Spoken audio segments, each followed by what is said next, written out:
한 주의 스포츠 이슈를 알아보는 시간입니다. 스포츠센터 오늘은 정주혜 기자와 함께합니다. 어서 오세요. 예, 먼저 축구 대표팀 얘기부터 듣고 싶은데요. 여전히 논란이 계속되고 있는 가운데 홍명보 감독이 조금 전 요르단, 이라크와의 월드컵 3차 예선 2연전에 나설 명단을 발표했습니다. 네, 홍명보 감독은 첫 번째 명단에서 양민혁 선수와 같은 새 얼굴들을 많이 뽑았었는데요. 예. 이번에도 안정 속에서도 변화를 줬습니다. 공격진에서는 손흥민, 이강인, 황희찬, 이재성, 황인범 선수 등 기존 핵심 선수들이 그대로 뽑혔습니다. 허벅지 근육의 피로감을 호소하며 맨유전에서도 결장했던 손흥민 선수도 명단에 일단 이름이 올랐습니다. 예. 동시에 새 얼굴도 눈에 띄었는데요. 오현규, 백승호, 배준호 선수가 지난번 명단에 없었는데 이번에는 승선에 성공했고요. 권혁규 선수가 최초 발탁됐습니다. 수비 라인에도 변화가 있었습니다. 김영권 선수가 빠지고 김주성 선수가 이름을 올렸는데요. 지난 A매치 기간 데뷔전을 치렀던 황문기 선수도 다시 뽑혔습니다. 손흥민 선수 상태와 관련해서는 홍명보 감독이 직접 얘기를 나눴다고 했는데요. 출전 여부에 대해서는 앞으로 소속팀 경기에 출전하는 상황을 보면서 판단하겠다고 했습니다. 직접 보시겠습니다. 손흥민 선수의 지금 이제 출전 여부 이거는 뭐 제가 직접 소통을 했고요. 지금 본인이 느끼는 거는 조금씩 호전이 있다라고 느꼈고요. 그리고 또 물론 지금 당장 경기를 출전할 수 있는 상황은 아니라고 또 본인 또 클럽 그렇게 생각하는 것 같습니다. 네, 이제 명단은 발표가 됐고 이번 두 경기의 결과가 좀 여러 의미에서 중요할 것 같아요. 네, 그렇습니다. 이 월드컵 아시아 예선 B조에서 가장 강한 팀들을 상대하는 만큼 월드컵 본선 직행의 분수령입니다. 예. 여기에 홍명보 감독을 향한 비판 여론을 조금이라도 돌리기 위해서는 반드시 승리가 필요한데요. 예. 먼저 다음 달 10일 요르단 원정 경기가 먼저 펼쳐집니다. 해외파 선수들은 요르단으로 곧바로 소집될 예정이고요. 이번 요르단 원정에는 응원단을 태운 전세기를 띄우는데 국내에서 출국하는 선수들은 이보다 앞서서 먼저 들어가야 하기 때문에 일반편 비행기를 타고 갑니다.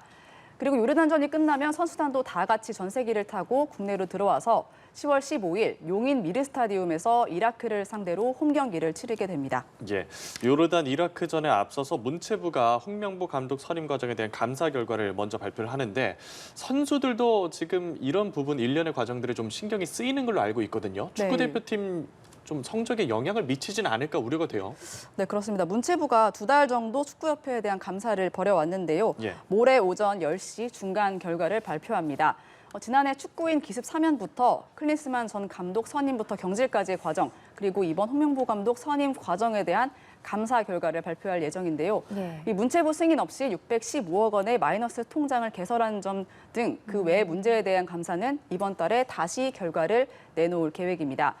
특히 홍 감독 선임 과정에 대한 감사 결과는 말씀하신 대로 중요한 경기를 앞둔 축구대표팀의 분위기에도 영향을 줄 수밖에 없을 텐데요. 예. 오늘 홍 감독 기자회견에서도 이와 관련한 질문이 또 나왔습니다. 예. 홍 감독은 답답하고 개인적으로는 조금 억울한 부분도 있다면서 자신을 최종 후보로 추천한 10차 전력강화위원회 회의록을 공개했으면 좋겠다고 밝히기도 했습니다. 지난주에 그 10시간 동안 진행된 국회 현안 질의에서 절차상 하자가 드러나기도 했는데 그럼 문체부가 어떤 판단을 내릴지가 관건이겠네요.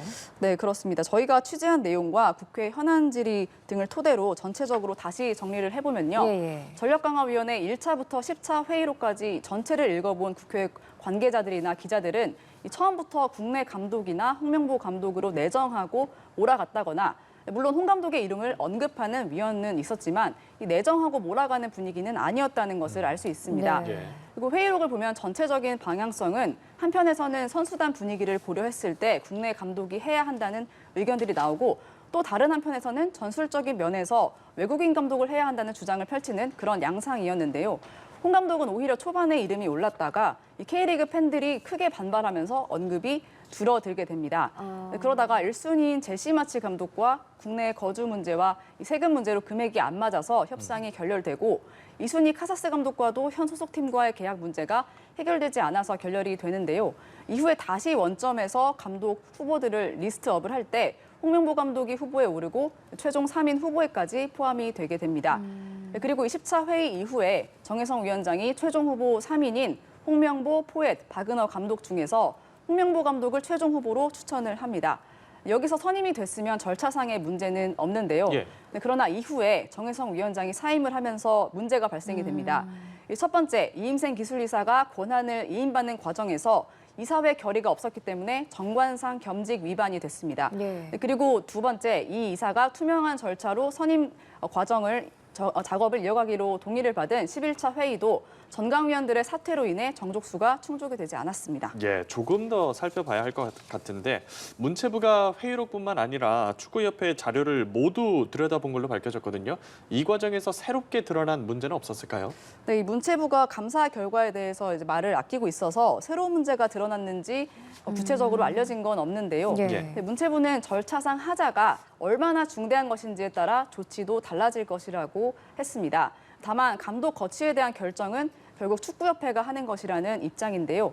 유인촌 장관은 홍명보 감독을 재선임하더라도 절차를 다시 밟는 게 맞다고 말을 했습니다. 예. 이 발언만 보면 뭔가 문제가 있다는 얘기로 보이는데요. 네. 다만 어디서부터 절차를 다시 밟으라는 것인지 이 말의 의미가 정확히 구체적으로 무엇인지는 모레 문체부 발표에서 자세히 나오겠죠. 예. 이 비판 여론과 팬들의 분노도 고려를 해야겠지만 축구협회를 관리 감독하는 문체부가 문제를 정확하게 짚고 현실성 있는 조치를 내놓을지 지켜봐야 할 것 같습니다. 네, 또 논란이 되는 부분이 왜 홍명보 감독은 다른 외국인 후보들처럼 PT 면접을 안 보고 밤늦게 찾아가서 부탁을 했느냐 이 부분이잖아요. 네, 이 문체부가 말씀하신 부분을 절차상 문제로 볼지도 좀 주목해 봐야 할 부분인데요. 예. 이와 관련해서 과거 전력강화위원장을 맡아서 벤투 감독을 뽑았던 김판곤 울산 HD 감독의 발언이 뜨거운 이슈가 되고 있습니다. 먼저 영상 보시겠습니다. 우리가 원하는 그런 후보가 아니었기 때문에 가서 검증을 요구를 했고 대표팀 감독급은 국내에서든 외국에서든 최고의 레벨의 지도자에게 PPT를 요구하는 건 나는 우스운 일이라고 생각을 해요. 네, 모든 감독을 검증해야 한다는 생각에는 조금 오해가 있는 것 같다. 그러면서 이제 벤투 감독에 대해서는 확신이 없어서 검증을 요구한 것이라면서 예. 르나르 감독이나 케이로스 같은 톱 감독에게는 전술 설명을 요구하지 않았고 오히려 와달라고 사정을 했다고 말을 했습니다. 이 말의 의미는 일률적으로 PT 면접을 보는 게 아니라는 얘기였는데요. 예. 그러면서 지금은 홍 감독에게 면박을 주면서 팀을 와해시킬 때가 아니라고 강조를 했습니다.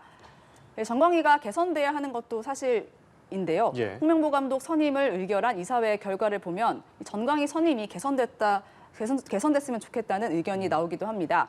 현재는 회장이 전강위원장을 지명을 하고 그 전강위원장이 전강위원들을 뽑는 과정을 거치고 있습니다. 여기에 전광희는 감독 추천권만 가지고 있고 선임은 이사회가 합니다. 그러니까 이제 전광희가 언제든 윗선에 의해서 흔들릴 수 있는 구조로 보이고요. 또 전광희 회의가 보안을 명분으로 불투명하게 운영된다는 지적도 나오고 있습니다. 그렇군요. 축구협회 수장 정몽규 회장에 대한 비판도 수그러들지 않고 있죠. 네, 홍명보 감독 선임 과정은 결국 클린스만 감독 때 문제와 밀접한 연관이 있습니다. 예. 전광희 회의 초반을 보면 클린스만 감독 때 대표팀의 어수선한 분위기, 아시안컵 과정에서 드러난 대표팀의 분위기 문제가 많이 언급이 됩니다. 예. 이번 감독 선임 과정에서 외국인 감독 후보들에게 국내 거주 조건을 더 엄격하게 요구했던 것도 이 클린스만 감독이 국내에 상주하지 않은 데 대한 팬들의 불만이 컸기 때문인데요. 예.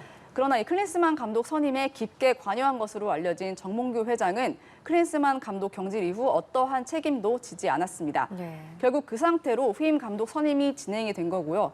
정 회장은 홍 감독 선임 이후에도 여론을 설득하기 위한 어떠한 설명도 내놓지 않았습니다. 그런 면에서 이 문제는 축구협회와 정몽규 회장을 향해 쌓인 분노가 스노우볼이 이제 굴러가면서 예. 정몽규 회장뿐만 아니라 홍명보 감독에게까지 화살이 가고 있는 것으로 보이기도 합니다. 예. 이 정몽규 회장은 지난해 축구인 사면 때 대국민 사과를 했고 또 클린스만 감독 경질 이후에도 고개를 숙였습니다. 이번에는 국회까지 불려 나갔고요. 그동안 축구협회에 대한 실망감이 누적이 되면서 팬들의 신뢰는 바닥으로 떨어진 상황입니다. 그런데도 정몽규 회장은 4연임 도전에 대한 의지를 꺾지 않고 있습니다. 유인촌 장관은 정 회장의 4연임을 승인하지 않겠다고 여러 차례 못 박았는데요. 예. 모레 있을 문체부 감사 결과와 10월 국회 국정감사를 통해 정 회장의 거취와 관련한 기류 변화가 있을지도 주목해볼 부분입니다. 네, 이렇게 축구계 소식 알아봤고요. 이제 가을 야구를 앞두고 있는 프로야구 소식도 짚어보겠습니다. 올 시즌 내내 순위 경쟁이 정말 치열했는데 마지막까지도 좀 그런 모습이네요. 네, 맞습니다. 10월 2일부터 가을 야구가 시작이 되는데 5개 팀 중에 마지막 한 팀이 아직도 네. 결정되지 않았습니다. 기아가 7년 만에 정규 시즌 우승을 거머쥐었고 삼성이 2위, 지난 시즌 챔피언 LG가 3위입니다. 두산이 4위를 확정했고요. KT와 SSG가 5위 자리를 놓고 끝장 경쟁을 펼치고 있습니다. SSG가 오늘 키움전에서 승리하면 KT와 SSG의 승률이 같아지면서 내일 이 초유의 5위 결정전이 치러지게 되는데요. 예. SSG는 오늘 승리해서 5위 결정전까지 가겠다는 각오이고 정규 시즌을 마친 KT는 오늘 SSG가 패하기만을 바라며 기다리고 있습니다. 또 그리고 국내 선수 최초로 40홈런 40도루 기록에 도전했던 기아 김도영 선수도 오늘 정규 시즌 마지막 경기에 나서는데요.